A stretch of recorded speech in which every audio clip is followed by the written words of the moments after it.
Hi guys, in this short video we're going to show you the WAF capability of the F5 Silverline product. This is going to be based on the proxy deployment of the previous video. Okay, now that we've got our WAF policy in place on our proxy, let's just browse to the website just to make sure that everything's looking good. Now we can log in and click around, make sure everything's working as it should be. Nothing should be getting blocked at this point. We're running in transparent mode. As you can see, the policy itself has received a number of traffic violations and various different types. That's something that we've been doing in the background just to create some statistics, so various different attack vectors, cross-site scripting, parser attacks, etc. And these are just some of the different ways you can view the statistics. Okay, so what we can do now is just have a little drill down into the detail. As we can see, there's a number of alerts that have been flagged under the transparent policy. We'll drill down on the attack signatures. We can see the support IDs, which are really useful for drilling down into finding further detail about the attack type, the targeted URL or IP address, and can get further detail as to, for analysis as to whether it's malicious or whether it's something that you should be allowing through your policy. Typically, running in transparent mode is the best way to start off with, just to ensure that you aren't blocking anything that you shouldn't be. So as we can see, if we just click through a few of these options, blocking mode, typically looking at the WAF violation section, you can see that block heading there. Everything is switched to off at the moment, so we are definitely not blocking anything. Okay, so now what we'll do is we'll move from transparent mode to blocking mode. If we just click the request blocking mode button, as we can see, a ticket has now been created to the F5 Silverline SOC, requesting the move of the policy into blocking mode.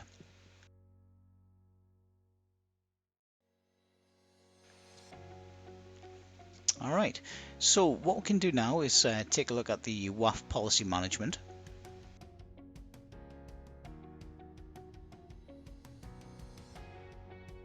As you can see, we are indeed in blocking mode at the moment, so if we just go into details and we'll take a little look around here just to orientate you on what this is all about. So blocking, what we looked at before was WAF violations. So under the WAF violation section, we can see under that block column now we do have a number of elements that are in blocking state, as well as alert.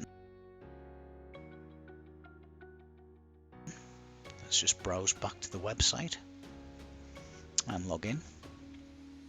And again, we should just be able to click around here and freely not get blocked by anything. However, the PHP info is typically a vulnerable part of a website.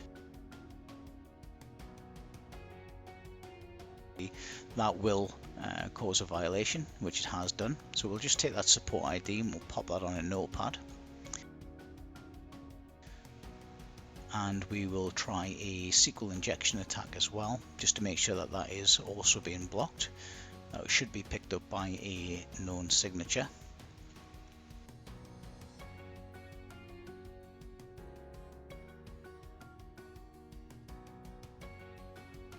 Click submit on there, and there's another support ID which we'll also grab, and we will look at that in a short while. Okay, so let's look at the WAF violation summary. And from here we can see that we do have a number of blocked events now, as well as the alerted events from earlier on. And again, we can use that support ID just to drill down further and find a bit more about these particular attacks. Okay, so drilling down, we can see that this is the SQL injection attack, and get a bit more information on the actual request.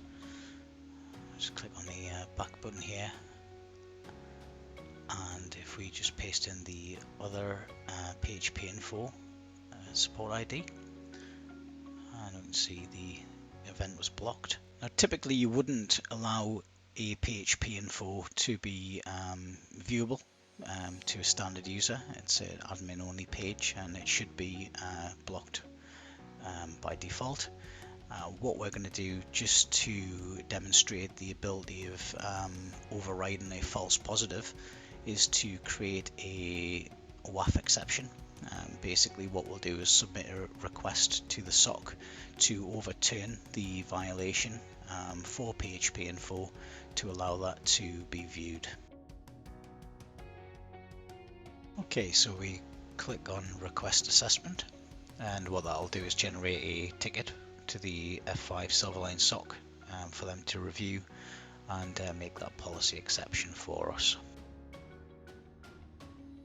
Okay, if we now just log back into the website, give this a test, make sure now that we know that the SOC gave us confirmation that that false positive has been overturned. So click on PHP info. As we can see, we can get to the website section now, which is great. So we'll resolve that ticket, and that's that done.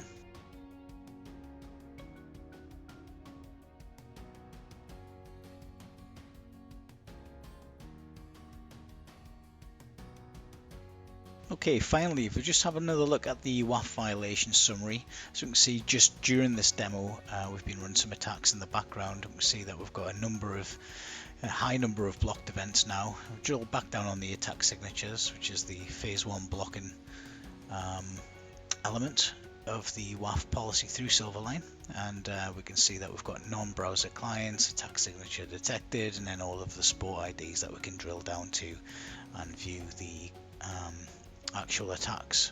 So we can see this is an Apache bench attack. And that's it.